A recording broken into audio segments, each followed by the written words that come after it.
Did you expect Mark Jankowski to have the impact that he's had in 6 games with the club? We were very excited about that. It's first off, we weren't sure about when his season was going to end, if he was going to go all the way. We really wanted him to come here if he wasn't going to win the national championship or go to the Final Four. So to have that opportunity to him here, we for sure we've high expectations for him. That's why the organization drafted him in the first round. He spent a good 4 years developing himself, and I think he's had some good offensive production here in a small window. There's no question he has a lot of things he's to work on. He's got a big summer of training and strength, and we're really excited about Mark Jankowski. As far as the blue line is concerned as well, a couple of exciting prospects back there. I guess first we'll talk about Oliver Kylington. Yeah. For an 18-year-old playing at this level, it's obviously pretty rare.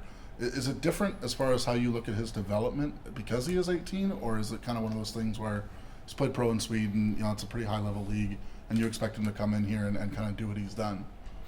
Oliver's, as you mentioned, to really be quarterback of the power play in the American League at 18 is a special quality to have as a player, and just goes to show you the skill set that he has and the moves that he has with the puck and the smart decision making that he has offensively. So, he did have experience playing pro in Sweden, and I think for any young player, playing pro for the first time or coming to North America and having a big change of scenery as he did, it's a change, and there's adjustment times throughout the year. But we felt that a full season in the American League, which he just came through, is going to be really beneficial for him going forward. He's really rounded out his game, and he had I think he has some things to work on defensively, as do other players as well. But we're really happy with the way Oliver has progressed, and he's another player that has a big NHL summer in front of him. And we're as a young guy, he's going to continue to develop.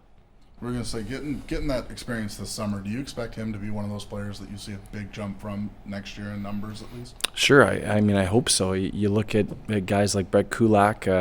Played in the East Coast League last year, then played a game at the end of the season, and then started in the NHL. So, he really committed himself and invested in himself over the summertime, and put on weight and put on strength, and the results were there. And so for Oliver and others that see that progression and see how hard you have to work and the goals that you have to set both individually for yourself and organizationally what we set for the players, how important that is in the summertime. And then up at the NHL level, you guys do have a pretty good blue line with Gio and Broads and Hamilton. But with Kulak and Wotherspoon down here, those are two guys that have kind of shown a sort of borderline NHL tendencies. What have you seen from them this year that has impressed you? I think just maturity in their game. They both spent time in the NHL.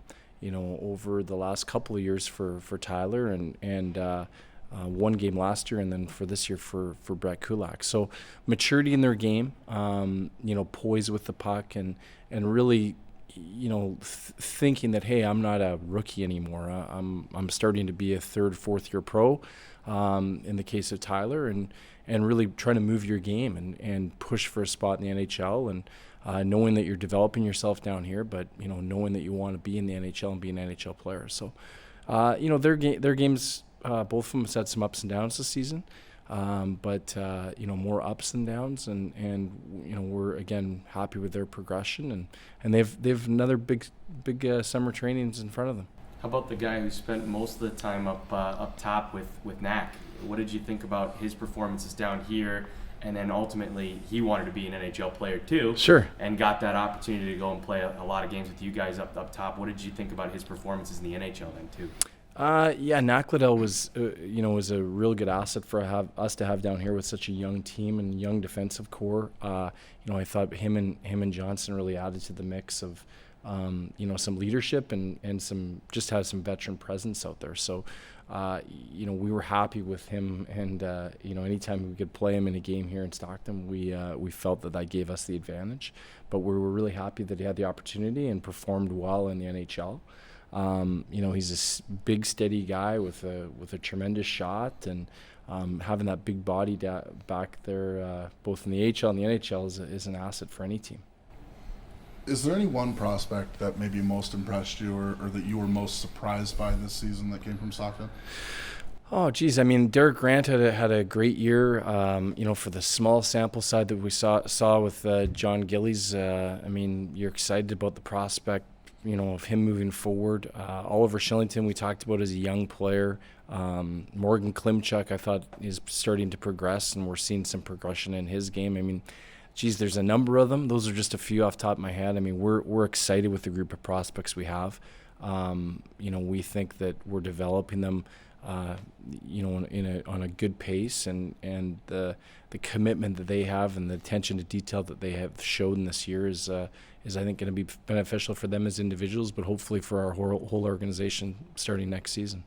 And then this summer, when can Stockton fans start start reading their Twitter feeds for the RFA news and things like that? When should they start paying attention to those sorts of things? Yeah, probably starting in the middle of June, middle to late June, when we'll make some decisions on Group 2 and Group 6s and what we're doing there in the way of contracts of potential restricted free agents. And then the first part of July of players that we sign, and obviously anybody that you sign at any time, their goal is to make the NHL, but there's only so many spots and what you can do, so some of those players will trickle down to Stockton. So that's really the time, starting in the middle of June, and then really throughout the summer up until the first couple of days of before training camp. Is there any name on this roster right now that you think really has a legitimate chance of making the big club out of camp next year? You look at the players that had the opportunity in the NHL this year. You look at Kulak, and you look at Ed Wotherspoon on D. I mean, those are guys that played games in the NHL, and I think they're on the cusp of being NHL regulars. You're always going to have guys that jump in the mix, whether it's Pat Seeloff or Morrison or even Oliver Kylington, or